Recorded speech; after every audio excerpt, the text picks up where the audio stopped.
Discipline को हिंदी में क्या बोलेंगे? डिसिप्लिन यानी कि अनुशासन। छोटा सा है, एक दो बातें इसके बारे में पता रहेंगी तो बात खत्म हो जाएगी। सबसे पहली बात, ये क्या होता है?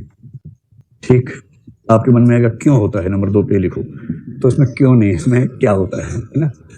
फिर इसके प्रकार क्या हो सकते हैं, जैसे क्लास में डिसिप्लिन, क्लास के बाहर डिसिप्लिन, है ना, ऐसे कई प्रकार हो सकते हैं इसके। तीसरा हो सकता है कि इसका जीवन में महत्व क्या है, अगर है तो इसका महत्व क्या है, यानी इससे फायदे क्या है, लाभ क्या है। फिर एक हो सकता है इससे नुकसान क्या क्या है। डिसिप्लिन से कोई नुकसान होता है कि नहीं होता है? होता है ना। क्या नुकसान होता है?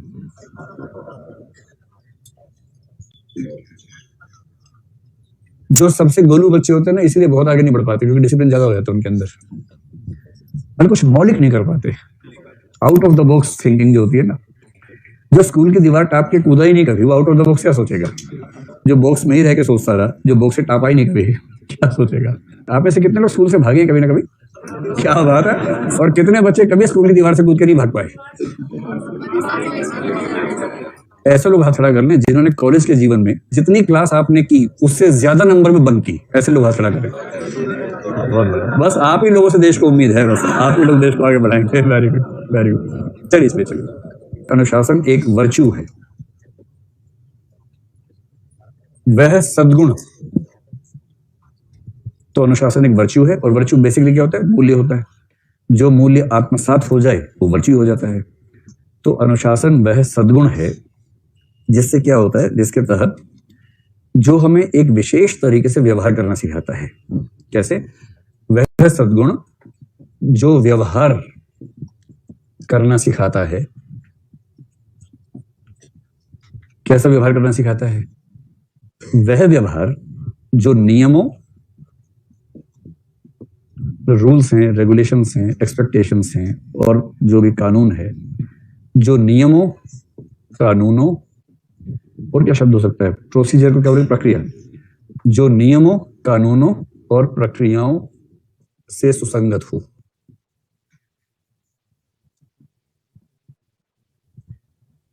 अब इसको आप परिभाषा में जब लिखेंगे तो क्रम थोड़ा बदल लेंगे। वह सद्गुण जो नियमों, कानूनों, प्रक्रियाओं से सुसंगत व्यवहार करना सिखाता है, वह सद्गुण अनुशासन कहलाता है। बस सो सिंपल।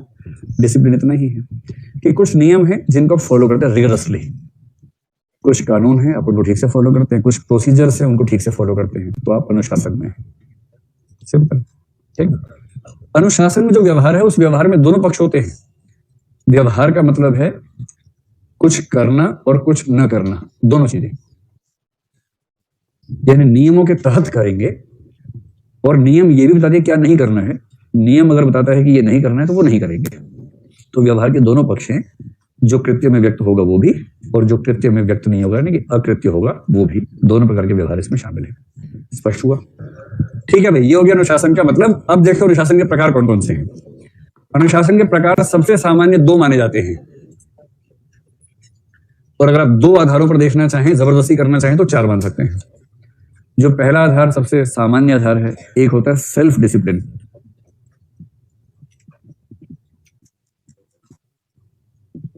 सेल्फ डिसिप्लिन, इसे क्या बोलेंगे? स्व अनुशासन, स्व अनुशासन या आत्म अनुशासन। आत्मा अनुशासन भी चलता है, प्रसिद्ध शब्द है। और दूसरा होता है इम्पोज्ड डिसिप्लिन। आप कहने के लिए कह सकते हैं पर अनुशासन। तो पहली बात, प्रकारों में पहला प्रकार है सेल्फ डिसिप्लिन और इम्पोज डिसिप्लिन। स्व यानी आत्म अनुशासन, और आरोपित, बड़ा अच्छा शब्द है भाई, वेरी गुड। आरोपित अनुशासन, क्या बात है, जबरदस्त। आरोपित अनुशासन, और ये हो गया आत्म अनुशासन। ठीक है, तो ये बताइए कि व्यक्ति के जीवन की शुरुआत में इनमें से कौन सा होता है? तो प्रायः बचपन में सिखाया जाता है, तो वो होता है आरोपित अनुशासन। और ये सिखाने के 2 ही तरीके, स्टिक एंड कैरेट। तो स्टिक एंड कैरेट, तो मतलब थोड़े टॉफी दे दी बच्चों को, जिसने अच्छा किया ताली बजवा दी, जिसने खराब किया उसको लगा दी 2-4 झापड़ा मुक्के मार दिए। तो इससे बच्चे मुर्गे बनते बनते इंसान बन जाते हैं। इस भाव से ये सब किया जाता है। ठीक है, एक उम्र के बाद देखिए, बहुत छोटे बच्चे में सेल्फ डिसिप्लिन अगर है तो बहुत चिंता की बात है। और मैं इसलिए बार बार गोलू बच्चों को बहुत विरोध करता हूँ। गोलू वो है जो बचपन से ही अनुशासित हो जाता है, आप अनुशासित हो जाता है। सेल्फ डिसिप्लिन कैसे आता है? इसे महात्मा गांधी और मार्क्स दोनों ने एक कंसेप्ट दिया है। इस कंसेप्ट का इस्तेमाल कहीं करना हो तो जीवन में कर लीजिएगा। इसको बोलते हैं एनलाइटेंड सेल्फ इंटरेस्ट।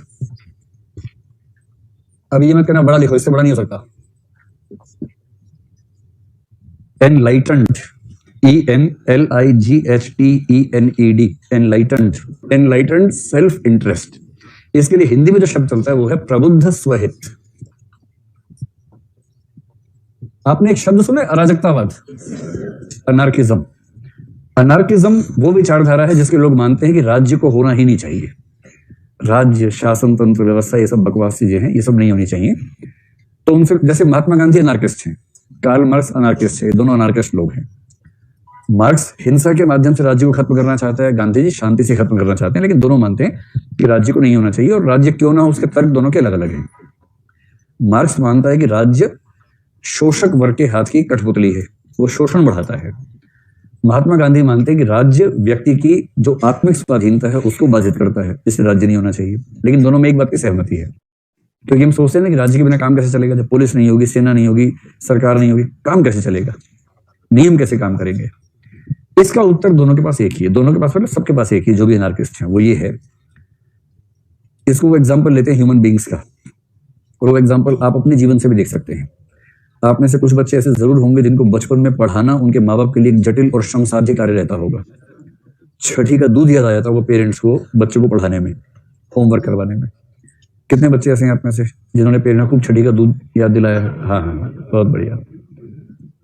पढ़ाने के लिए बिठाया तो मुंह लटका के बैठ गए, किताब सामने रखी है, ऐसे ऐसे कर रहे हैं, लो पढ़ा लो। पेरेंट्स तो आपको और किताब को प्रकाश की उपस्थिति में आमने सामने ला सकते हैं मैक्सिमम, इससे ज्यादा क्या कर लेंगे? दिमाग के अंदर जाएगा नहीं तो आप डिसाइड करेंगे, आप कहेंगे ले दिमाग के अंदर भेज के दिखाओ, बिठा लो सामने, किताब के सामने, दम है तो कोई बात अंदर चली जाए मेरे। अब इससे तुलना कीजिए आज की। तो जो बच्चे बचपन में पढ़ने को लेकर एकदम तैयार नहीं होते थे, पेरेंट्स की पिटाई और तोड़ाई आदि के बाद ही काम करते थे, अब वो लोग जब पढ़ते हैं तो उनको किसी बाहरी नियंत्रण की जरूरत नहीं है, अपने आप पढ़ते हैं, 12-12 घंटे पढ़ते हैं। जिस दिन न पढ़ पाए तनाव में आ जाते हैं, कोई दोस्त डिस्टर्ब करे परेशान हो जाते हैं, और वो चाहते हैं कि उनकी पढ़ाई के बीच में कोई ना आए। इसका मतलब सिर्फ इतना हुआ कि पहले उनको अपने हित की सही पहचान नहीं थी। पेरेंट्स ये तो कह रहे थे कि बेटा पढ़ लो, पढ़ाई काम आएगी, लेकिन तब बच्चा नहीं समझता, उसको लगता है अजीब टाइप के लोग हैं, सारा मजा आ रहा है खेलने में, कह रहे पढ़ाई काम आएगी, तो बच्चा नहीं समझ पाता इस बात को। लेकिन अब आपको रियलाइज हो गया कि दरअसल पढ़ाई काम आएगी ठीक से।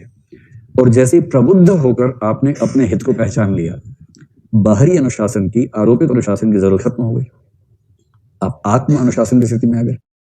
अब पेरेंट्स उल्टा बोलते होंगे कि बेटा इतना मत पढ़ो, आंख के नीचे झाई पड़ जाएगी बेटा, शादी नहीं होगी बेटा, कम पढ़ो बेटा, लाइट ठीक रखो बेटा, 8 घंटे काफी है बेटा, इतना मत पढ़ो, पढ़ पढ़ के दुबली हो गई हो बेटा। अब पेरेंट्स ये बोलते होंगे, क्योंकि पहले चिंता थी कि पढ़ नहीं रही है, अब चिंता है कि छोड़ नहीं रही किताब को, क्योंकि अब आप प्रबुद्ध स्वहित के बिंदु पर आ गए। बात समझ में आ गई? जब व्यक्ति में प्रबुद्ध स्वहित की पहचान आ जाती है, और जैसे ये शब्द लिखो, जिक्र कर देना कि महात्मा गांधी ने कहा है कि जब व्यक्ति को प्रबुद्ध स्वहित की पहचान हो जाती है तो उसके अंदर आत्म अनुशासन अपने आप विकसित हो जाता है, सेल्फ डिसिप्लिन। इसे सेल्फ डिसिप्लिन लाने के लिए केवल एक सेंस ऑफ अंडरस्टैंडिंग, एक समझदारी की जरूरत है। व्यक्ति को समझ में आ जाए कि ये काम मेरे पेरेंट्स के हित में नहीं है, मेरे हित में है, ये मेरे टीचर के हित में नहीं है, ये मेरे हित में है। और जैसे ही ये समझ में आता है कि मेरे हित में है, आमतौर पर व्यक्ति अनुशासित हो जाता है। इसी को कहते हैं मैच्योरिटी। मैच्योरिटी के 50 लक्षणों में से एक ये भी है कि ये समझ में आ जाए कि जिस बात पर पेरेंट्स बल दे रहे थे उसका फायदा उनको नहीं मिलेगा, मुझे मिलेगा। ये रियलाइज होता है, अनुशासन आता है। दूसरे स्तर पे कहना हो तो आप कह सकते हैं, एक होता है डिसिप्लिन पर्सनल लाइफ में, एक होता है प्रोफेशनल लाइफ में। तो डिसिप्लिन इन पर्सनल लाइफ, निजी जीवन में अनुशासन, और डिसिप्लिन इन प्रोफेशनल लाइफ, व्यावसायिक जीवन में अनुशासन। पर्सनल लाइफ के अनुशासन का मतलब क्या हुआ? जैसे सुबह कितने बजे उठना है, आप लोगों का उठने का समय फिक्स रहता है या रोज रैंडम चलता है? फिक्स रहता है ना, कि एक टाइम फिक्स है, सुबह 5 बजे या सुबह 6 बजे, जो भी है, बेशक सुबह 11 बजे, लेकिन फिक्स है। अगर फिक्स रहता है तो डिसिप्लिन होगा। ऐसे ही भोजन को लेकर नियम, कि भोजन का समय, भोजन की मात्रा, भोजन की गुणवत्ता, कि सात्विक भोजन करना, सात्विक करना, मुर्गा और ये सब नहीं खाना है, सात्विक भोजन करना है, चटपटा नहीं खाना है, चाट पकौड़े नहीं खानी, मिर्च नहीं खानी है। सबसे मुश्किल है पढ़ाई संबंधी नियम। पढ़ाई का टाइम टेबल। तो जो व्यक्ति उठना, सोना, भोजन की गुणवत्ता वगैरह, और इन सब के बाद एक चीज और जीवन में है, वो है एक्सरसाइज करना, शारीरिक श्रम। और शारीरिक श्रम के अलावा एक होता है, अगर किसी को योग या प्राणायाम या ध्यान आदि का भी नियम है, रोज आधा घंटा ध्यान रखना है, आंख बंद करके ध्यान में डूब जाना है। कुछ लोगों के डिसिप्लिन में एक होता है पूजा पाठ का नियम, रोज सुबह सुबह ठंडे पानी से नहा के आधे घंटे ईश्वर का नाम लेना है। तो ये कौन सा है? पर्सनल लाइफ में अनुशासन है। प्रोफेशनल लाइफ में क्या है? प्रोफेशनल लाइफ में पहला है टाइम, यानी पंक्चुअलिटी, सही समय पर ऑफिस पहुंचना। दूसरा एफिशिएंसी इन वर्क, जितने समय के लिए काम करने के लिए नौकरी पर रखा गया है उतने समय तक ठीक से प्रभावी तरीके से काम करना, एक एक क्षण का उपयोग ठीक से करना। एफिशिएंसी इन वर्क, कार्य में प्रभावी तरीके से कार्य करना, ऐसा कह सकते हैं। तीसरा जो प्रोसीजर्स हैं, एक होता है सरकारी नौकरी में थ्रू प्रॉपर चैनल, सब चीजें प्रॉपर चैनल से होनी चाहिए। तो प्रोसीजर, प्रक्रियाओं के संबंध में जो नियम वगैरह हैं उनका पालन ठीक से करना। फिर जो बाकी रूल्स रेगुलेशन है, कंडक्ट रूल्स ध्यान रख लीजिए, कोड ऑफ कंडक्ट जो होता है ना, जैसे सिविल सर्विस कंडक्ट रूल्स मैंने बताया। कंडक्ट रूल्स क्या है? जो आचरण संबंधी, नैतिकता संबंधी नियम है वो सब। तो ऑफिस में इन सबको फॉलो करना, ठीक, इन सबको फॉलो करना, इसको बोलेंगे डिसिप्लिन इन ऑफिशियल लाइफ। चलिए, इसके बाद इसका महत्व क्या है, इसका फायदा क्या क्या है? इसका फायदा क्या होता है, देखिए, इसको हम पर्सनल प्रोफेशनल में बांट के देखते हैं, ऐसे देख लेते हैं क्या क्या फायदे होते हैं। ठीक है, डिसिप्लिन का पहला फायदा है कि प्रोडक्टिविटी बढ़ जाती है। जल्दी से बताओ हिंदी में क्या बोलेंगे इसको? उत्पादकता, क्योंकि आप नियमबद्ध तरीके से काम करते हैं, इसलिए आपकी एफिशिएंसी, प्रोडक्टिविटी, समय आपको ठीक से मिलता है, फिर प्रभावी तरीके से काम हो पाता है। तो कुल मिला के उत्पादकता, चाहे पर्सनल लाइफ हो चाहे प्रोफेशनल लाइफ हो, दोनों में बढ़ जाती है। पर्सनल लाइफ में इसका एक बेनिफिट होता है हेल्थ के स्तर पर, जिसका रूटीन फिक्स है। रूटीन की वजह से आमतौर पर ऐसा मानते हैं कि हेल्थ ठीक रहती है, क्योंकि आपको पता ही है कि एक बायोलॉजिकल क्लॉक काम करती है। अगर वो बायोलॉजिकल क्लॉक आपकी वेल एडजस्टेड है तो आप हमेशा सहज रहेंगे, स्वस्थ रहेंगे। तो ये बेनिफिट है। ऑफिस की लाइफ में इसका एक फायदा हो सकता है कि जो वर्क कल्चर है ऑफिस की, ऑर्गेनाइजेशनल कल्चर है, वो कल्चर अपने आप में प्रमोट होती है। एक better work culture, work culture को हिंदी में बताओ क्या बोलेंगे? कार्य संस्कृति। तो जिस ऑफिस में सब लोग डिसिप्लिन होते हैं वहां कार्य संस्कृति बेहतर होती है, और ये पूरे ऑफिस के लिए, प्रोडक्टिविटी के लिए अच्छा रहता है। इसके नुकसान क्या क्या? डिसिप्लिन का पहला नुकसान है कि इससे व्यक्ति की क्रिएटिविटी और इनोवेटिवनेस मर जाती है।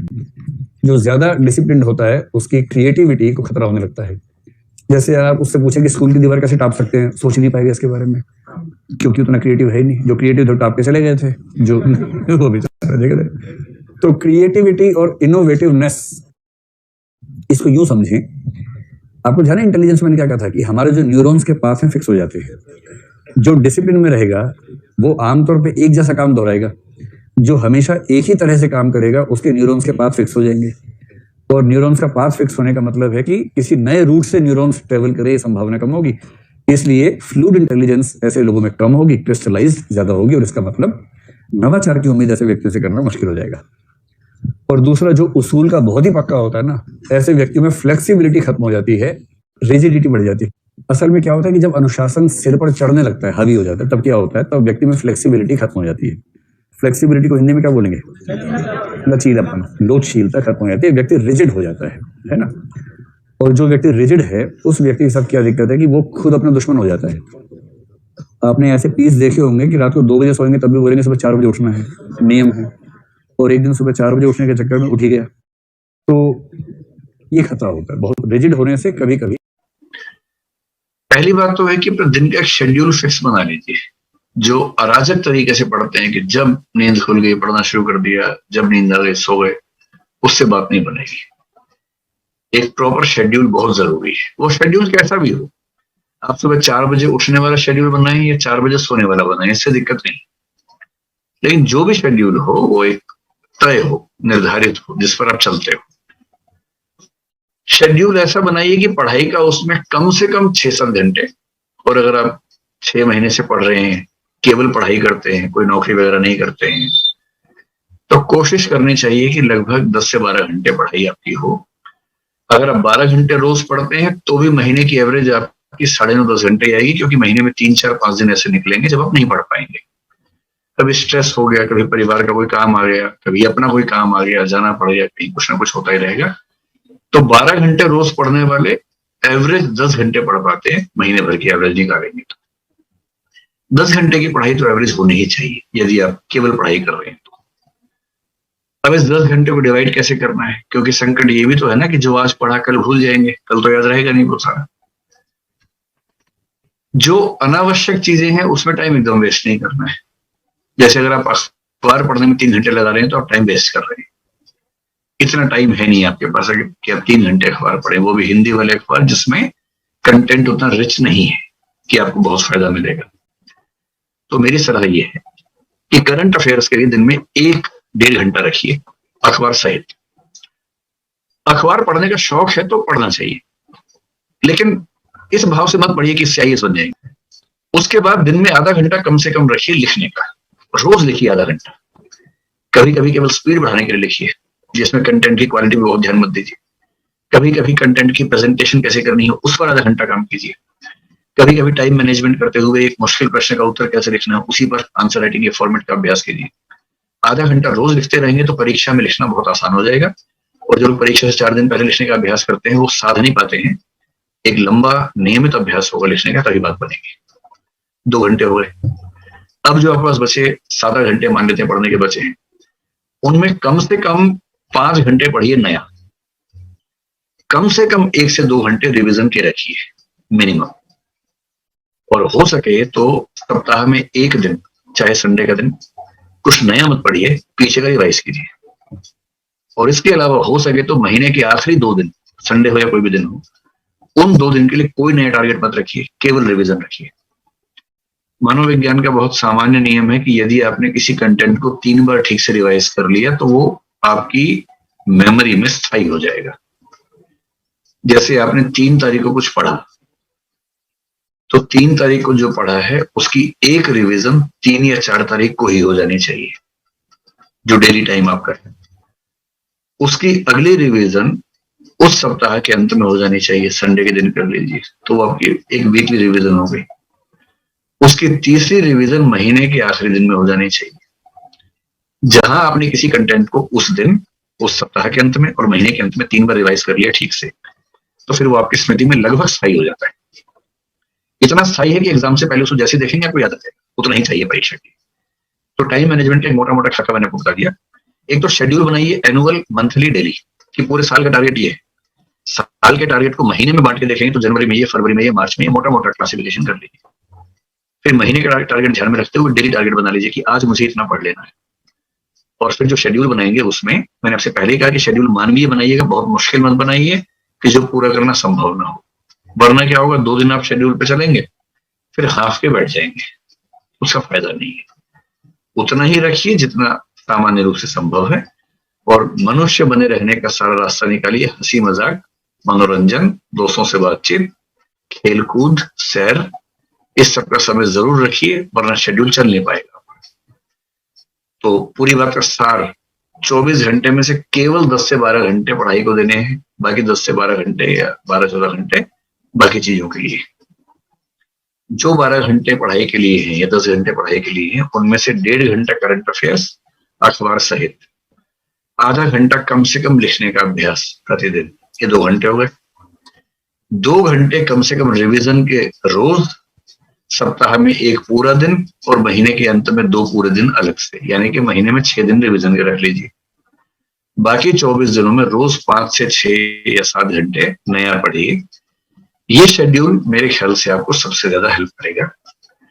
जो 5 से 7 घंटे पढ़ना है वो आप एक चीज भी पढ़ सकते हैं, बांट भी सकते हैं। अगर आपकी नेचर ऐसी है कि अगर मैं संविधान पढ़ रहा हूं तो संविधान ही पढ़ूंगा जब तक खत्म नहीं हो जाएगा, वो भी ठीक है। अगर आपकी नेचर ऐसी है कि नहीं, 3 घंटे संविधान पढ़ेंगे, 3 घंटे इतिहास पढ़ेंगे, तो वो भी ठीक है। ये डिपेंड करता है कि आपकी नेचर कैसी है। अपनी नेचर के हिसाब से शेड्यूलिंग कीजिए, किसी और की नेचर के हिसाब से शेड्यूल चल नहीं पाएगा आपका किसी भी से। जो असली समस्या हमें एड्रेस करनी है वो मानसिक थकान की है।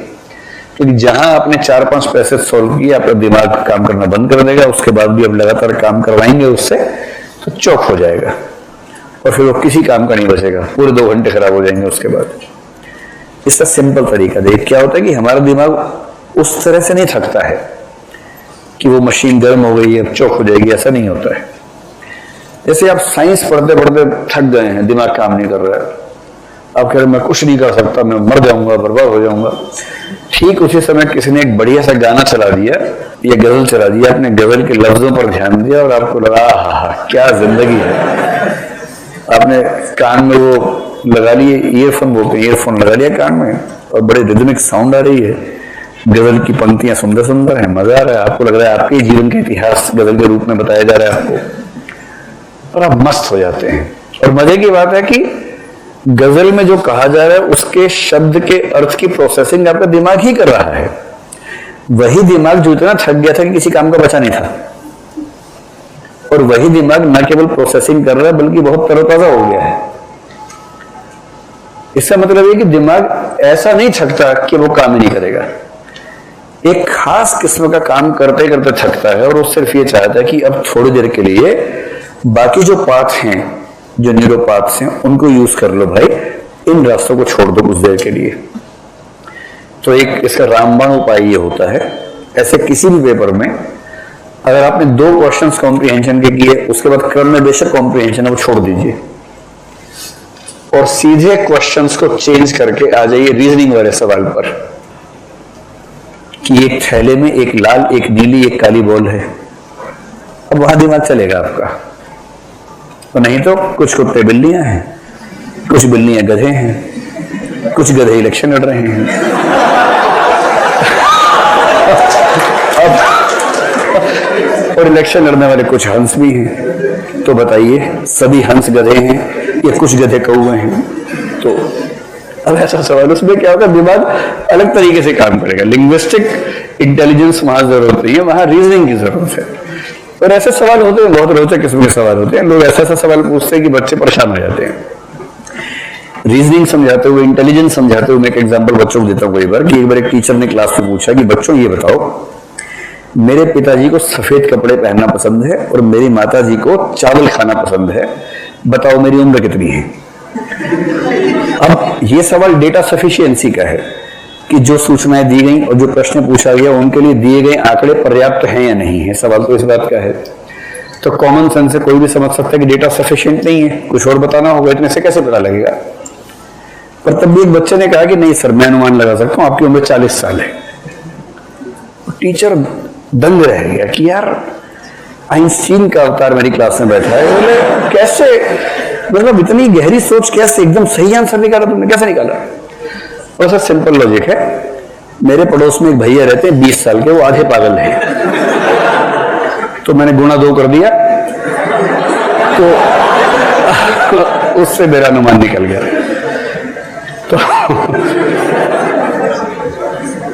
तो क्या होता है कि जब आप प्रश्नों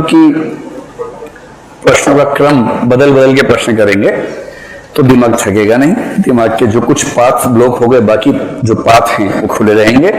और ये सिंपल सी बात है कि 2 सवाल कॉम्प्रिहेंशन के हो गए तो नमस्ते कर लीजिए, कुछ देर मेंढक बिल्ली टाइप सवाल कीजिए, वो 3-4 हो जाए, गीटा बीटा उछाल लिया, हो गए सब, उसके बाद वापस कॉम्प्रिहेंशन, 2 सवाल फिर ये कीजिए, फिर बीच मैथ्स में आ जाइए, एलसीएम निकाल लीजिए, फिर वहां चले जाइए। थोड़ा क्रम बदल बदल के करेंगे तो ये वाला संकट अपने आप कम हो जाएगा। शब्द है उसके लिए मानसिक थकान या मेंटल फैटीग। ये समस्या जो सबसे ज्यादा आती है इस पेपर में वो आती है कॉम्प्रिहेंशन के साथ। कभी ट्राई कीजिएगा, आज मैं जो कह रहा हूं ना, आज ही घर जगह ट्राई कीजिएगा। कॉम्प्रिहेंशन के कितने पैसेज, 19 या 29 पैसेज एक साथ लेके बैठ जाइएगा। समय 2 घंटे का, और 2 घंटे में ध्यान रखना है 80 में से केवल 30 प्रश्न हैं ये, जिसका मोटा मोटा मतलब हुआ कि समय लगभग 45 मिनट का है आपके पास। 45 मिनट में 30 पैसेज पढ़ने हैं। अच्छा, हम ये मान लेते हैं कि आपने 40 ही प्रश्न करने, तो समय बढ़ा लेते, कोई बात नहीं। तो 30 प्रश्न है, आप मान लीजिए कि 70 मिनट आपके पास हैं, तब तो ठीक है। 70 मिनट है, 30 प्रश्न हैं, 29 या 25 पैसेज हैं, उनको सॉल्व करके देखिए आज ही घर जाके। पिछले साल का पेपर उठाइए 2018 का, उसे सॉल्व कीजिए। एक दिक्कत तो समय की आएगी, ये आपको शुरू में समय ज्यादा खर्च हो जाएगा, धीरे धीरे आपको समय की तंगी समझ में आएगी और अंत में आप ताबड़तोड़ उत्तर मारना शुरू करेंगे। जो असली दिक्कत आएगी उससे बड़ी वो पता है क्या होगी, 3-4 पैसेज पढ़ने के बाद दिमाग कुंद हो जाएगा एकदम। दिमाग का कुंद होना समझते हैं? कभी नहीं होता आपका। अच्छा, जिनका होता है वो समझ पा रहे होंगे, जैसे मैं समझ पा रहा हूं। आप लोगों का नहीं होता तो फिर तो बात अलग है, ईश्वरीय दिमाग है।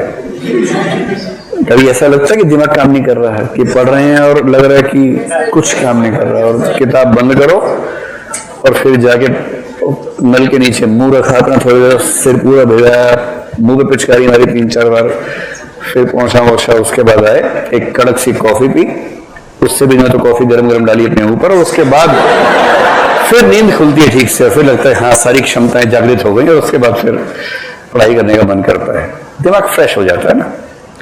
सब कुछ कितने भी हम लोग गोल्स कर ले या कुछ भी कर ले, अभी मैं प्रेजेंट कंडीशन में मैं एक ही चीज के शिकार बार बार हो रहा हूँ, that is procrastination, because of lot of distractions, because of job, uncertainty in the life, financial issues, इन चीजों को ओवरकम करने का। और एक ये लास्ट सवाल है मेरा, संजीव, याद रखिएगा, वन ऑफ माय मेंटोर्स, मेरे एक मेंटोर कहा करते थे कि जब भी आप लक्ष्य की तरफ चलेंगे आप नहीं चल पाएंगे, थोड़े दिन चलेंगे रुक जाएंगे। असलियत में लक्ष्य आपको अपनी तरफ खींचता है। जब प्रोक्रेस्टिनेशन आप कर रहे हैं, इसका मतलब यह है कि उस गोल को, उस लक्ष्य को अभी आप प्रयास से कर रहे हो। आपकी जर्नी प्रयास रहित होती है। जैसे एक बच्चा ऑटोमेटिकली बढ़ता है, प्रयास नहीं करता। एक पौधा ऑटोमेटिकली बढ़ता है, ये पौधा अपने आप बढ़ रहा है, ये प्रयास नहीं कर रहा। नदी अपने आप बढ़ती है, बहती है, वो प्रयास नहीं करती। अगर वो प्रयास करेगी तो फिर तो वो वही नदी नहीं है, फिर तो वो पौधा ही नहीं है। तो याद रखिएगा, अभी आपका जो गोल है, बेसिकली लॉ ऑफ सक्सेस, जो जिसके राइटर हैं नेपोलियन हिल, उन्होंने एक बात कही है कि कोई भी आदमी आलसी नहीं होता। असलियत में उसके गोल, उसके लक्ष्य उस वक्त के आलसी होते हैं। मैं आपके सामने एक सिचुएशन रख रहा हूँ। मान लेते हैं इस वक्त आप कह रहे हैं कि आप आईपीएल देख रहे हो, अंतिम ओवर चल रहा है, 3 बॉल बची हैं और आपकी जो फेवरेट टीम के 2 बैट्समैन वहां पर धोनी साहब और विराट कोहली बैटिंग कर रहे हैं और 3 बॉल बची हैं और 12 रन बनाने हैं। या तो 2 छक्के लगने चाहिए या 3 चौके लगने चाहिए, और आपके दिल की धड़कन रुकी हुई है, आपको मजा आ रहा है। बीवी कह रही है सुनो मेरी बात, आप कहते चुप रहो, चाय पियोगे रे चुप रहो, लेकिन आप अपने मजे में खोए हुए हो कि अचानक आपके बच्चा रोता है, वो कहता है पापा मेरा हाथ जल गया, आग पर आ गया। तो क्या अब आप इन 3 बॉल को देखेंगे कि एकदम से तेजी से खड़े होकर अपने बच्चे की तरफ दौड़ेंगे? निश्चित रूप से अब आपका जो आनंद है यहाँ नहीं रहा। अब आप अपने बच्चे को हील करने के लिए, डॉक्टर के ले जाने के लिए प्रोक्रेस्टिनेशन नहीं कर रहे हैं। क्यों नहीं कर रहे हैं? क्योंकि ये लक्ष्य, जो बच्चे की खुशी और दुख है, वो आपकी गहराई में पड़ा हुआ। जब भी आपका लक्ष्य गहराई में पड़ा होगा, आप किसी और चीज को देखेंगे नहीं। मैं आपको यकीन बता रहा हूँ, पिछले 3 सालों से मुझे यही नहीं पता है, विराट कोहली और धोनी के अलावा हमारी टीम में जो नाम आते हैं, इनको मैं पहचान नहीं सकता। और मैं वही आदमी था कि एक प्लेयर की सारी जन्मपत्री मेरे से ले लो कि इसने कहा कब कितने वो बनाए थे। क्योंकि once your goal is set, तो it gives you different paradigm, different point of view. Thank you sir. बहुत intensity of your goal defines your procrastination. जो आपकी तीव्रता है लक्ष्य की, वही आपके कल के ऊपर टालने की तीव्रता को निर्भर करता है। बराबर है।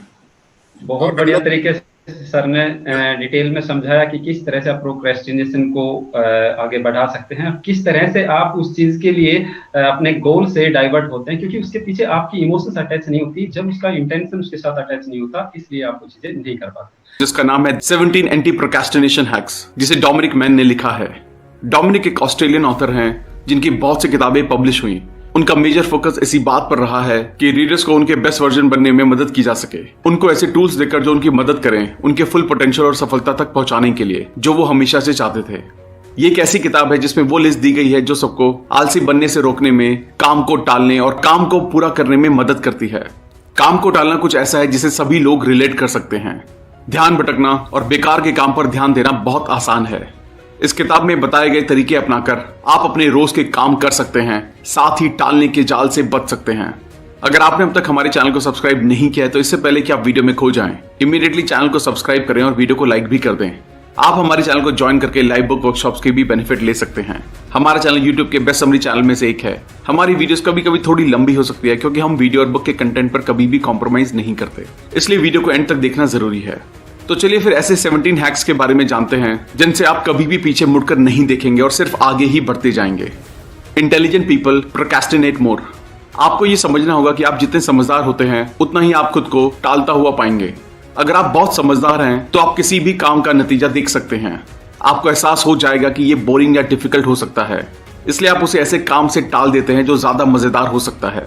असल में जो लोग थोड़े कम समझदार होते हैं वो सीधे तौर पर काम करने में लग जाते हैं जो उनके सामने होता है, इसलिए किसी काम के बारे में ज्यादा सोचना उसको टालने तक ले जाता है। हालांकि इसका एक हल है जिसका नाम है next action habit. The next action habit ये टालने और उस एहसास से बचने का एक तरीका है जो आपको एक नया काम शुरू करने पर आता है। इसका मतलब यह है कि आपको किसी बड़े काम को छोटे छोटे काम में बांट लेना चाहिए। आपका काम बड़ा हो सकता है जिसमें घंटों लग सकते हैं, पर अगर आप सिर्फ पहले स्टेप पर ध्यान दें तो आप उस काम को ज्यादा तेजी से खत्म कर सकते हैं। आप आगे बढ़ने के लिए सिर्फ अगले कदम पर ध्यान दें और उसे करें। मोमेंटम इज की। प्रोडक्टिव लोग प्रोडक्टिव रहने की कोशिश करते हैं। ये लोग एक रफ्तार सी बना लेते हैं। वो एक काम शुरू करते हैं, फिर दूसरा करते हैं और करते जाते हैं। एक काम को पूरा करना और गर्व का एहसास आसानी से दूसरे काम को पूरा करने तक ले जाएगा। एक बार आपने शुरू कर दिया तो आपको कंटिन्यू करना आसान होगा। Make a tasty to do list. अपनी टू डू लिस्ट को मजेदार छोटे कामों से भर लें जिनको जल्दी से किया जा सके, जिसका मतलब है आप एक के बाद दूसरे को करके रफ्तार पकड़ सकें। ध्यान रहे लिस्ट में सभी कामों का नेक्स्ट एक्शन होना चाहिए। एग्जाम्पल के लिए नए टायर्स को लेना लिस्ट में ना डालें, उसकी जगह लिखें टायर की दुकान पर प्राइजेस के लिए कॉल करना। इसके बाद नए टायर्स को बुक करना लिखें। अपना ध्यान इस पर लगाएं कि मैं अगला कौन सा कदम उठा सकता हूं, अगला एक्शन क्या होगा, फिर इसको करें। 2 मिनट्स रूल। ये रूल बहुत मददगार है। ये बहुत सी प्रोडक्टिविटी बुक्स में लिखा है और बहुत ही पॉपुलर तरीका है। अगर आपके सामने कोई भी ऐसा काम है जिसे कुछ मिनट्स में किया जा सकता है या ऐसा कुछ भी जो 2 मिनट के अंदर किया जा सके तो उसे तुरंत करें, उसमें देरी ना करें। अगर आपको एक ईमेल आता है जिसका एक लाइन में रिप्लाई करना है तो उसे उसी वक्त कर दें। कोई भी काम जो 2 मिनट से कम में हो सके उसे तुरंत करें। Macro goals and micro quotes. अगला तरीका एक ऑथर के नजरिए से समझने की कोशिश करें। एक किताब लिखना ऐसा काम है जिसमें महीनों से लेकर सालों तक का वक्त लग सकता है। उत्साहित रहना मुश्किल हो सकता है, स्पेशली तब जब ऐसा लगे कि कोई भी प्रोग्रेस नहीं हो रही है। एक नया तरीका है अपनी प्रोग्रेस को नापने का और वो है 15 मिनट्स इंक्रीमेंट्स। किसी भी काम पर 15 मिनट तक काम करने पर खुद को एक जीत का एहसास कराना। आपको अपने कामों को ऐसे बांटना है कि आपको ज्यादा असरदार महसूस हो और साथ ही आपको लगे कि आप लगातार प्रोग्रेस कर रहे हैं। मैक्रो गोल्स सेट करें। अपने गोल्स और काम को बैलेंस करने के तरीके को ढूंढें। Time blocks. जब आप ये सोचते हैं कि कब, कहां और कैसे आप एक काम को पूरा करेंगे तो आप खुद से कमिटमेंट करते हैं जिसे तोड़ना मुश्किल है। आप इस काम को हफ्ते में किसी दिन कर लेंगे, उसकी जगह आपको उसके लिए एक वक्त फिक्स कर देना चाहिए। ये टालने से बचने के लिए बहुत जरूरी है। सबसे पहले ये डिसाइड करें कि आप काम कब करना चाहते हैं। सोचें कि वो कब से पेंडिंग है और उसे पूरा करने में आपको कितना वक्त लगेगा। इस काम को करने के लिए जरूरी वक्त को ब्लॉक कर दें। इसे फिजिकल या ऑनलाइन कैलेंडर में भी डाल दें। अपने वक्त के साथ थोड़े उदार रहें क्योंकि कभी कभी कोई काम उम्मीद से ज्यादा वक्त लेता है। फाइनली जब उस काम को करने का वक्त आए तो हर डिस्ट्रैक्शन को हटाएं ताकि आप पूरी तरह से उस काम पर ध्यान दे सकें। इंटरनेट ब्राउजर को बंद करें, ईमेल को बंद करें और फोन को साइलेंट कर दें। उस काम को करने के अलावा खुद को कुछ ना करने दें। But in the chair method. ये तरीका 100% असरदार और सिंपल है। आपको बस इतना करना है कि कोई भी काम करने के लिए कुछ वक्त के लिए कुर्सी से चिपक कर बैठ जाना है। ध्यान रहे कोई भी डिस्ट्रैक्शन ना हो। फोन साइलेंट करके बस काम करें। Airplane days. ये बात कितनी आम है कि लोग फ्लाइट्स, खासकर बिजनेस फ्लाइट्स में बेहद प्रोडक्टिव महसूस करते हैं। लोग सवाल पूछते हैं कि ऐसा क्यों है, जिसका सीधा सा जवाब है कि वहां कोई भी डिस्ट्रैक्शन नहीं होती है, ना ही वाईफाई, टेक्स्ट, कॉल्स, मीटिंग्स, सिर्फ आप और आपका काम। उतना प्रोडक्टिव फील करने के लिए अपनी अगली फ्लाइट का इंतजार करने की जरूरत नहीं है। आपका जब मन हो तब आप वैसा माहौल बना सकते हैं। ऑफिस से और बाकी सभी रुकावटों से एक दिन की छुट्टी लें। सभी डिवाइसेस को एयरप्लेन मोड पर डाल दें। आज आपसे कोई भी कांटेक्ट नहीं कर पाएगा और आप अपने काम पर पूरी तरह से ध्यान देंगे। नोट करें, ये आपको पूरे दिन के लिए करने की जरूरत नहीं है। आप ये टेक्निक कुछ घंटों के लिए यहां वहां करके भी इस्तेमाल कर सकते हैं। इसका फायदा यह है कि बिना असलियत में फ्लाइट पकड़े आप इसे जब चाहे कर सकते हैं। Distraction to do list. ऐसा कितनी बार होता है जब आपको अपने काम के बीच में से कुछ करने का मन होता है, कुछ ऐसा जो आपके काम से जुड़ा नहीं है, कुछ ऐसा जो आपको भटकाता है और आपका ध्यान खींचता है। ऐसी चीज को करने की जगह एक ऐसी डिस्ट्रैक्शन टू डू लिस्ट बनाइए जिसमें वो सब आता है जो आप करना चाहते हैं। इससे आपको ये चिंता नहीं होगी कि शायद बाद में आप इसे भूल जाएंगे। जब आपका काम पूरा हो जाए तब आप अपनी डिस्ट्रैक्शन टू डू लिस्ट को खुलकर पूरा कर सकते हैं बिना आपके काम को रास्ते में लाए। 10+2x5 मेथड अगला तरीका आपके दिन को बांटने में इस्तेमाल किया जा सकता है। इसमें 60 मिनट अलग से बैठना और अपने काम पर ध्यान लगाना आता है। सबसे पहले अपने कंप्यूटर, वॉच या फोन पर 10 मिनट का टाइमर लगाएं। 10 मिनट के लिए आप बिना डिस्ट्रैक्शन के काम पर ध्यान दें। जब 10 मिनट हो जाएं तो सिर्फ 2 मिनट लें अपने मेल्स को चेक करने, फेसबुक देखने, एक ग्लास पानी पीने या कुछ स्ट्रेचेस करने के लिए। जैसे ही 2 मिनट हो जाएं तुरंत अगले 10 मिनट के लिए काम पर बैठ जाएं। इस साइकिल को 5 बार दोहराएं और आप 60 मिनट तक अच्छे से काम कर पाएंगे। ये बीच के छोटे छोटे ब्रेक्स आपको रिफ्रेश और रीफोकस करने का मौका देते हैं। Deadlines can be powerful. आप लोगों को याद होगा जब आप स्कूल या यूनिवर्सिटी में थे और पूरा असाइनमेंट एक ही रात में करते थे, हालांकि आपको उसके लिए पूरे 3 हफ्ते का टाइम मिलता था। आपको लगेगा ये कैसे मुमकिन है। यहाँ जो असली राज है वो है डेडलाइंस।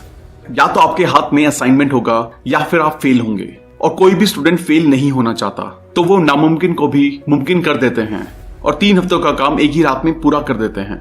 एक बार हम इस एजुकेशन सिस्टम से निकल जाते हैं तो हम अक्सर ऐसे स्ट्रिक्ट डेडलाइंस का सामना नहीं करते हैं। आपको अपने लिए ऐसा सिस्टम बनाना चाहिए जो डेडलाइंस का दबाव डाले। Stop being a perfectionist. Analysis paralysis एक साइंटिफिक टर्म है जो परफेक्शनिस्ट होने के लिए इस्तेमाल की जाती है, और ये काम टालने के कारणों में सबसे ऊपर है। सब कुछ हर वक्त परफेक्ट चाहना बहुत आसान है, पर असल में कुछ भी परफेक्ट नहीं होता है। आप नए स्किल सीख सकते हैं, विकसित होकर बढ़ सकते हैं, पर फिर भी आप कभी परफेक्ट नहीं होंगे, और ये वक्त है इस बात को मान लेने का। प्रोडक्टिविटी के तौर पर कुछ ना करना सबसे बुरा है। हमेशा कुछ ना कुछ करते रहना ही अच्छा है। आपको सिर्फ शुरू करना है। हर चीज को परफेक्ट तरीके से करने की जगह आपको सिर्फ करने पर ध्यान देना चाहिए। एक बार आप अपना माइंडसेट शिफ्ट कर लें तो आप देखेंगे कि आप बहुत कुछ कर पा रहे हैं। Can you procrastinate productively? आप 100% टाइम प्रोडक्टिव नहीं हो सकते हैं, ये नामुमकिन है। हमारे इतने एफर्ट के बाद भी टालना एक ऐसी चीज है जिसे बचा नहीं जा सकता है। हम इसे पूरी तरह नहीं खत्म कर सकते हैं। हम अपने टालने को कम करने की पूरी कोशिश कर सकते हैं। एक और चीज जो आप कर सकते हैं कि टालें मगर प्रोडक्टिव तरीके से। ये सुनने में अजीब लगता है पर ये काम करता है। मान लीजिए आप किसी बड़े काम को घंटों से कर रहे हैं और आप अपना ध्यान नहीं लगा पा रहे हैं और आपको लग रहा है कि आप इसे टालने वाले हैं, तो काम को पूरी तरह से टालने की जगह अपना ध्यान वहां से हटाकर थोड़े आसान सिंपल काम पर लगाएं जिसमें बहुत ज्यादा दिमाग की ताकत ना लगे। चाहे आप एक फोन कॉल अटेंड करें, कुछ मेल्स पढ़ें या सिर्फ अपने डेस्क साफ करें, इस तरीके से आप कुछ ना कुछ प्रोडक्टिव ही कर रहे होंगे। विजुअलाइजेशन ऐसी चीज है जो हम सब करते हैं। हमें कैसी सफलता चाहिए उसके बारे में हम दिन में सपने देखते हैं, और कई बार फेलियर के भी। हालांकि बहुत ज्यादा विजुअलाइजेशन का रिजल्ट प्रोडक्टिविटी से ज्यादा टालना हो सकता है। खासकर आप अपने दिमाग को यह भरोसा दिला सकते हैं कि आप विजुअलाइजेशन से गोल्स को अचीव कर लिया है, पर यह आपको काम के लिए कम मोटिवेट करता है। तो आप इससे कैसे लड़ेंगे? सबसे पहले आपको सिर्फ सक्सेस को विजुअलाइज करना बंद करना है। मतलब सिर्फ आखिरी गोल को विजुअलाइज नहीं करें, बल्कि अपना ध्यान उन स्टेप्स को भी विजुअलाइज करने पर लगाएं जो आपको रिजल्ट्स तक पहुंचाएंगे। Can't versus don't. हमें अपनी खुद की इमेज और खुद को देखने के तरीके पर बहुत काम करने की जरूरत है। कितनी दफा आप खुद को ये कहते पाते हैं कि आप ये नहीं कर सकते हैं, या आप इसे इस वक्त पर नहीं कर पाएंगे, या आप कोई भी काम इसलिए पूरा नहीं कर सकते हैं क्योंकि वो बहुत मुश्किल है। इस तरह का दिमाग बहुत नुकसानदेह है और सिर्फ टालने को बढ़ावा देता है। मैं नहीं कर सकता बहुत नुकसानदेह है, नहीं करता आपको दमदार बनाता है। एक सेंटेंस को सोचें, मैं शराब नहीं पी सकता हूं के मुकाबले मैं शराब नहीं पीता हूं। नहीं करता हूं दिखाता है कि आप किसी काम को ना करने का सोचा समझा फैसला लेते हैं। नहीं कर सकता हूं दिखाता है कि आप वो काम करने के लायक नहीं है, जैसा कि अक्सर नहीं होता है। खुद को या दूसरों को ये बोलना कि आप नहीं कर सकते हैं, ये दिखाता है कि आप वो काम करना चाहते हैं पर आप मना कर रहे हैं।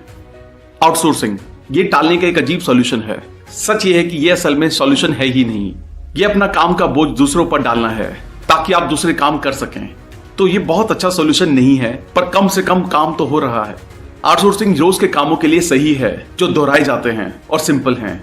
हो सकता है आप इन कामों में थक चुके होंगे और इनको ना करना चाहें, तो इन्हें किसी और को सौंपना काम करने का एक असरदार तरीका हो सकता है। दोस्तों कभी क्या आपने नोटिस किया है कि जब भी आप कोई अच्छी चीज़ करना चाहते हो जो कि आपके लिए बहुत इंपॉर्टेंट है, लाइक एक्सरसाइज करना या फिर एग्जाम के लिए प्रिपरेशन करना, तब आपको हमेशा आलस आती है, आप उसको टालने की ही कोशिश करते हो। आप सोचते हो कि कल करूंगा, परसों करूंगा, अभी टाइम नहीं, ऐसे बहाने आप बनाते रहते हो। एंड इस सब के पीछे एक साइकोलॉजिकल फैक्टर काम करता है, उसको बोलते हैं रेजिस्टेंस। एंड सिंपल लैंग्वेज में अगर हम बोले तो इसको आलसी हम बोलते हैं, जिसको स्टीवन प्रेसफील्ड ने अपनी किताब वॉर ऑफ आर्ट में बहुत ही अच्छी तरह से एक्सप्लेन किया है। स्टीवन प्रेसफील्ड कहते हैं कि रेजिस्टेंस एक ऐसी चीज है, जब भी आप कोई नया करने की कोशिश करते हो तब ये एक्टिवेट हो जाता है और आपको काम करने से रोकता है। मान लो कि आज संडे है और आप वीडियो गेम खेल रहे हो, आपकी वाइफ या फिर आपकी मदर आपको बोलती है कि हमें घर का राशन लेने के लिए डीमार्ट जाना है, तो जल्दी से तैयार हो जाओ। तब आप वीडियो गेम खेलते खेलते सोचते हो यार आज तो संडे है, मैं पूरा वीक ऑफिस में काम करके आया हूँ, थक गया हूँ और आज संडे के दिन भीड़ भी बहुत होगी डीमार्ट में, तो टाइम वेस्ट बहुत ज़्यादा होगा, आज नहीं जाना, कल या परसों चले जाएंगे। जबकि आप सिर्फ वीडियो गेम ही खेल रहे हो और अल्टीमेटली आप उसमें टाइम वेस्ट ही कर रहे हो और आपका जो इंपॉर्टेंट काम है जो कि डीमार्ट जाना और राशन लेना, उसको आप टाल रहे हो। यही तो रेजिस्टेंस है। सिर्फ आज संडे है इसलिए थोड़ी भीड़ होगी, वो आपने बहाना बना लिया और अपने इंपॉर्टेंट काम को यहाँ पे टाल दिया। और यही रेजिस्टेंस करता है, जितना इंपॉर्टेंट आपका काम रहता है उतना ही बड़ा रेजिस्टेंस आप फेस करते रहते हो। लाइक एक्सरसाइज करना चाहोगे तो आप बोलोगे मैं थक गया हूँ, स्टडी करना चाहोगे तो आप बोलोगे अभी टाइम नहीं, रात बहुत हो गई, मैं कल पढ़ लूंगा, परसों पढ़ लूंगा, अभी तो एग्जाम का बहुत टाइम है, बाद में पढ़ाई कर लूंगा, बाद में सिलेबस को कवर कर लूंगा। ये सब चीजें बहाने वाली है एंड रेजिस्टेंस यही करता है, आपके मन में हमेशा ही बहाने ठूसता रहता है एंड उसके कारण आप अपने इंपॉर्टेंट काम को कभी कर ही नहीं पाते। मैं खुद मेरी बात करूँ तो जब भी मैं ऑफिस के बाद आता हूँ तो सोचता हूँ कि आज वीडियो बना लूँ, लेकिन कभी कभी क्या लगता है कि आज थक गया हूँ या फिर आज टाइम नहीं है, शाम हो गई है, थोड़ा टाइम बहुत लगेगा वीडियो बनाने के लिए, स्क्रिप्ट लिखनी बाकी है, तो ये सब मेरे मन में बहाने बहुत आते हैं। लेकिन मैं इसको टैकल करने के लिए क्या करता हूँ कि सीधा कैमरा वगैरह ये लगा देता हूँ ट्राइपॉड पे और रिकॉर्ड करना शुरू कर देता हूँ। तो अल्टीमेटली क्या होता है कि मैं अपनी रिदम में आ जाता हूँ और जो भी सारे मन में मेरे ख्याल आ रहे थे, बहाने आ रहे थे, वो अचानक गायब हो जाते हैं और स्मूथली मैं वीडियो प्रोड्यूस कर लेता हूँ।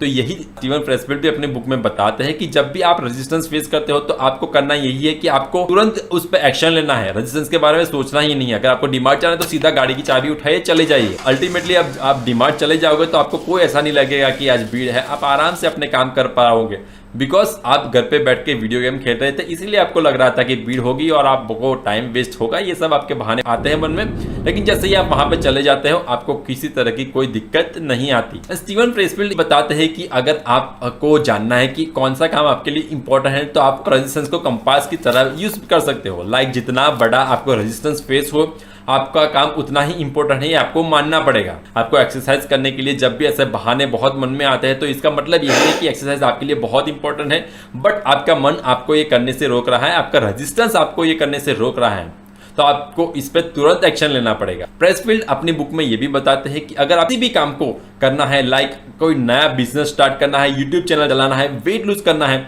आपको ऐसी कोई भी एक्टिविटी करनी है, इसके लिए आपको प्रोफेशनलिज्म को अपनाना पड़ेगा। बिकॉज अल्टीमेटली क्या होता है, जैसे हम नौकरी करते हैं 9 की 5, हमको नौकरी करनी पसंद नहीं है, बट बिकॉज हम एक प्रोफेशनल हैं, हमें सैलरी मिलती है, इसीलिए हम ना मन होते हुए भी 9 की 5 नौकरी करते ही रहते हैं। इसी तरह से आपको अगर वेट लूज करना है या फिर नया बिजनेस स्टार्ट करना है तो इसको एक प्रोफेशनल की तरह लेना पड़ेगा। आपको एक शेड्यूल बनाना पड़ेगा वेट लॉस का और उसी शेड्यूल पे आपको काम करना पड़ेगा जिस तरह से आप 9 की 5 की नौकरी करते हो, तभी जाके आप इसको सक्सेसफुली कर पाओगे। बिकॉज एक प्रोफेशनल ही है जो कि हमेशा अपने काम को अच्छी तरह से पूरा करता है और उसमें आपको कभी रेजिस्टेंस फेस नहीं होगा। रेजिस्टेंस को खत्म करने का एक प्रॉपर रिस्पॉन्स यही है कि आपको तुरंत एक्शन लेना पड़ेगा। जैसे भी आपके मन में कोई ख्याल आया कि आज मुझे घर साफ करना है या फिर मेरे को यार आज पंखा खराब हो गया है, मेरी गाड़ी को साफ करना है, बहुत दूर लग गई है, तो आपको इसके बारे में सोचना नहीं है बैठे बैठे वीडियो गेम खेलते हुए कि यार अभी थोड़े बात करता है, घंटे बाद। आपको तुरंत एक्शन लेना है। आप तुरंत जाके यहाँ पे गाड़ी साफ कर लोगे, घर साफ कर लोगे या फिर एक्सरसाइज कर लोगे, देन आपका एक इंपॉर्टेंट काम बहुत ही आसानी से खत्म हो जाएगा और आपको पता भी नहीं चलेगा। तो इसी तरह से आपको जब भी मन में कुछ नया करना है तो उस पर तुरंत एक्शन लेना है और प्रोफेशनलिज्म को भी अपनाना है। अगर आप ये अपनाओगे तो एक सक्सेसफुली आप सभी काम को कर पाओगे एंड कभी आपको आलस ही नहीं आएगी। अगर आप ये बुक को पढ़ना चाहते हो तो मैं लिंक डिस्क्रिप्शन में डाल दूंगा। बहुत ही अच्छी बुक है। इस बुक आपकी लाइफ में बहुत ही बड़ा इनपुट जरूर देगी। मैंने डिमांड की थी मैं एक वीडियो बनाऊं जिसमें मैं एक्सप्लेन करूं कि लेजीनेस को हम कैसे ओवरकम कर सकते हैं। तो मैं चाहती थी कि मैं ये टॉपिक आप सभी के साथ शेयर करूं, जिससे जो लोग लाइफ में कुछ करना चाहते हैं और अपनी लेजीनेस को खत्म करना चाहते हैं तो उनको भी कहीं ना कहीं हेल्प जरूर मिले। तो चलते हैं हमारी टॉपिक की तरफ। तो आजकल की दुनिया में सक्सेस पाने के लिए बहुत सारी अपॉर्चुनिटीज हैं। लोग उन्हीं अपॉर्चुनिटीज को यूज करके अपनी सक्सेस की ओर बढ़े चले जा रहे हैं, लेकिन सक्सेस के रास्ते में बार बार एक बहुत ज्यादा बड़ा पत्थर हमारा रास्ता रोकने में आ जाता है। उस पत्थर का नाम है आलस, यानी कि लेजीनेस। जी हाँ, सक्सेस के रास्ते में सबसे बड़ी बाधा आजकल लेजीनेस का होना ही है। आलस किसी भी व्यक्ति का सबसे बड़ा दुश्मन है। तो फ्रेंड्स, हम लोगों में से भी बहुत लोगों की लाइफ ऐसी होती है जिसमें आलस होता है। लोग बहुत ज्यादा लेजी फील करते हैं, कुछ काम करने में मन नहीं लगता है और लेजीनेस हमेशा ही आपका सबसे बड़ा दुश्मन माना जाता है और फ्यूचर में भी यही रहेगा। लेकिन सफल होने के लिए आपको सफलता के रास्ते के सबसे बड़े पत्थर को चकनाचूर करना होगा। इस सबसे बड़े पत्थर को अपने रास्ते से हटाना होगा। ऐसा करना ज्यादा मुश्किल भी नहीं है। सफल लोग जितने भी हुए हैं उन्होंने ऐसा करके दिखाया है। आप भी अपने इस आलस रूपी पत्थर को अपने रास्ते से हटा सकते हैं। लोग लेजी होने की वजह से कोई भी काम सही से नहीं कर पाते हैं और जब वो अनसक्सेसफुल हो जाते हैं तो सारा दोष अपने लक को देते हैं कि मेरा तो लक साथ में नहीं है, मेरा लक बहुत ही ज्यादा खराब है। सफलता पाने के लिए हमें एक्टिव रहना बहुत ज्यादा जरूरी होता है। यदि आपको भी जीवन में सफल होना है तो अपनी लेजीनेस को भगाना होगा और एक्टिव लाइफ को अपनाना होगा। अब क्वेश्चन ये आता है कि आलस से कैसे बचें या आलस को कैसे कम करें या आलस कैसे दूर भगाएं। तो आलस को दूर भगाने के लिए आपको सबसे पहले ये एक्सेप्ट करना होगा कि आप आलसी हैं। ऐसा करने के बाद ही आप आलस के कारणों को खोज सकते हैं और इन्हें भगाने के तरीके भी आपको मिल जाएंगे। इसके बाद आप उन जितने भी लेजीनेस के रीजंस हैं उन सबको पता लगाइए कि आपको आलस आने के क्या क्या रीजंस हैं। वैसे आलस के कुछ ही मेन रीजंस होते हैं जिसके बारे में मैं आपको बताती हूँ। अगर आपको भी लगता है कि आप में ये रीजंस हैं और आप में ये सिम्टम्स दिखते हैं तो आप उन चीजों को भगाने के लिए मेरा पूरा वीडियो देखिए, क्योंकि इस वीडियो में मैं आपको सॉल्यूशंस बताऊंगी, कुछ ऐसे टिप्स एंड ट्रिक्स बताऊंगी जिससे आप अपनी लेजीनेस को बिल्कुल ही आसानी से दूर कर सकते हैं और अपनी लाइफ में ग्रो करने के लिए किसी भी हर्डल को अपनी लाइफ से हटा सकते हैं। तो जानते हैं कि क्या रीजंस होते हैं लेजीनेस के। तो सबसे पहला रीजन ये होता है कि यदि आपकी नींद पूरी नहीं हुई है तो दिन भर आपको लेजी फील होगा और अपनी माइंड और बॉडी में भी आप लेजी फील करेंगे। सेकेंड रीजन ये होता है कि यदि आप जरूरत से ज्यादा खाना खा लेते हैं या दिन में समय पर खाना नहीं खाते हैं तो आपको लेजीनेस आ सकती है, जिससे आपको दिन भर बहुत ज्यादा परेशान फील हो सकता है। थर्ड थिंग जो आती है वो है अगर आप नेगेटिव थिंकिंग रखते हैं तो आपको आलस बहुत जल्दी आ जाएगा, क्योंकि नेगेटिव थिंकिंग और आलस एक ही साथ रहते हैं। यदि आप अस्त व्यस्त जीवन व्यतीत कर रहे हैं तो लेजीनेस आपका सबसे अच्छा दोस्त बन जाएगा। फिफ्थ थिंग जो आती है लेजीनेस का रीजन वो है छोटे छोटे कामों को बहुत बड़ा समझने से भी आलस आपको पकड़ लेता है और आप कोई भी काम नहीं कर पाते हैं। तो फ्रेंड्स, ये थे कुछ रीजंस जो हमें आलसी बनाते हैं। तो अब हम चलते हैं इनके सोल्यूशन की तरफ, जिससे हम आलस को दूर कर पाएंगे और हमें अपनी लाइफ में कोई भी ऐसी कुछ चीजें, कुछ टिप्स पता चल जाएंगी जिससे हम आलस को ओवरकम कर सकते हैं। जो पहला सोल्यूशन है वो ये है कि यदि आलस ने आपको घेर रखा है तो आप उस काम के फायदे के बारे में सोचें जिसको आप लेजीनेस के कारण नहीं कर पा रहे हैं। काम के रिजल्ट के बारे में सोचें। ऐसा करने से आपके अंदर काम को करने की इच्छा जागने लगेगी और आप एक्टिव हो जाएंगे। सेकेंड थिंग होती है कई बार किसी बड़े काम को देखकर भी आपको आलस आ जाता है। यदि ऐसा है तो उस वर्क को आप छोटे छोटे पार्ट्स में डिवाइड कर लीजिए, तो आपका काम बहुत ज्यादा आसान हो जाएगा। पहले एक पार्ट को पूरा करें, फिर कुछ टाइम बाद दूसरे पार्ट को। जैसे जैसे काम पूरा होता जाएगा आपका कॉन्फिडेंस बढ़ता जाएगा और आलस आपसे कोसों दूर भाग जाएगा। थर्ड सॉल्यूशन है हमारे पास, किसी भी काम को आप कंटिन्यूअसली ना करें। ऐसा करने से आपको थकान होगी और आपको आलस घेर लेगा। काम करते हुए बीच बीच में ब्रेक या रेस्ट लेते रहें। इस तरीके तरीके से आपको लेजीनेस नहीं फील होगी और आप अपना काम आसानी से कंप्लीट कर पाएंगे, क्योंकि आपको प्रॉपर रेस्ट भी मिलेगा उस ब्रेक की वजह से और आप रिफ्रेश हो जाएंगे। फोर्थ सॉल्यूशन है आलस को भगाने के लिए आप खुद के अंदर से ही इंस्पिरेशन लेके आए, खुद को ही मोटिवेट करें, खुद को ही इंस्पायर करें। जब भी आपको आलस आए आप कुछ ऐसे वर्ड्स यूज कर सकते हैं। I am positive person, I am creative person, I am working person,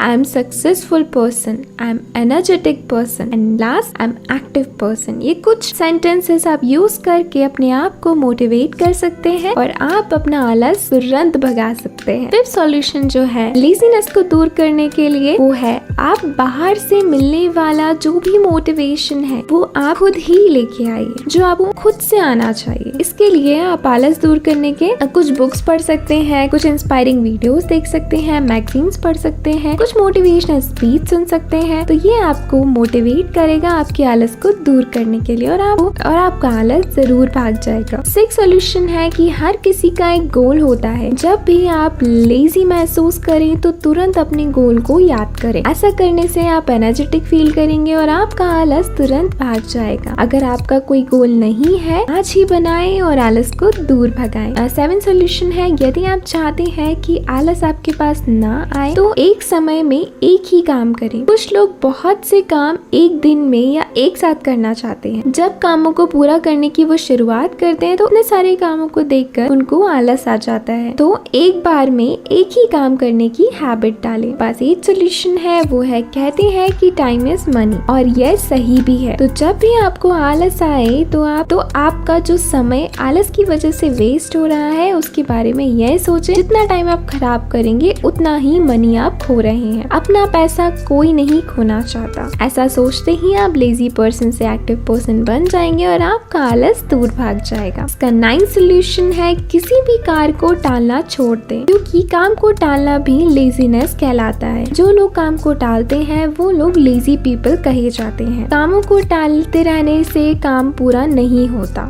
बल्कि उसको टालने की आदत सी बन जाती है। इसलिए आप कामों को टालना बंद करें और आलस खुद ही भाग जाएगा। 10th सॉल्यूशन है कुछ काम ऐसे होते हैं जिसमें हमें फिजिकली मेहनत करनी होती है। अगर ऐसे काम करते समय आपको लेजीनेस ने घेर रखा है तो आप ये सोचें यदि आप वो काम करेंगे तो काम भी हो जाएगा और साथ ही बॉडी की एक्सरसाइज भी हो जाएगी। ऐसे सोचने से उस काम के लिए आपका इंटरेस्ट बढ़ेगा और आलस भाग जाएगा। दिन में आपको आलस महसूस ना हो इसके लिए आप उस दिन वाले सभी कार्यों को एक लिस्ट में लिख लीजिए। एक लिस्ट बना लीजिए आपके सारे कामों की और उस दिन का टारगेट आप बना लीजिए। ऐसा करने से आपको पता होगा कि आज आपको कितना काम करना है और आपने टारगेट को पूरा करने के लिए आप पूरी कोशिश करेंगे और टारगेट के सामने आलस नहीं टिक पाता है। ये तो आपको पता ही होगा। आप जो भी जॉब करते हैं या वर्क करते हैं यदि आप उस वर्क से प्यार करना सीख लें तो आपका काम करते टाइम कभी आपको आलस नहीं आएगा। ये सच है कि प्यार में बहुत ताकत होती है। इसलिए आप कोई भी काम करें जो आपको पसंद है और जो भी आप काम कर रहे हैं उससे आप प्यार करना सीख लीजिए तो आपको काम करने में मजा आने लगेगा और आपको वो काम बोरिंग बिल्कुल भी नहीं लगेगा। सॉल्यूशन है अगर आप चाहते हैं कि आलस आपके पास ना आए तो हमेशा पॉजिटिव सोचिए। यदि आप पॉजिटिव सोचेंगे तो आलस आपके पास कभी नहीं आएगा, क्योंकि आलस नेगेटिव थिंकिंग का ही परिणाम होता है। इसीलिए always think positive and avoid laziness. 16th solution है यदि आप रात में 6 से 8 घंटे की नींद पूरी करते हैं तो आपका दिन एनर्जेटिक रहेगा। पूरा दिन आप फ्रेश फील करेंगे और आलस आपके पास बिल्कुल नहीं आएगा। रात को नींद पूरी ना करना दिन भर सुस्ती का एक बहुत ही ज्यादा मेन रीजन हो सकता है। वह जल्दी उठें और एक्सरसाइज करें। एक्सरसाइज ज्यादा हैवी ना करें। डेली एक्सरसाइज आपको हेल्दी बनाती है और आपके शरीर को फिट रखती है। लेजीनेस को दूर भगाने के लिए आप एक्शन और मूविंग के बारे में भी सोच सकते हैं, क्योंकि यह दोनों आलस के अपोजिट होते हैं। ये आपके माइंड को एक्टिव रखे और आलस काफी कम हो जाएगा। एक जैसा काम रोज करते रहने से उस काम से आप बोरिंग फील करने लगते हैं। इसीलिए कभी कभी कुछ क्रिएटिव करें, कुछ न्यू करें। महीने में एक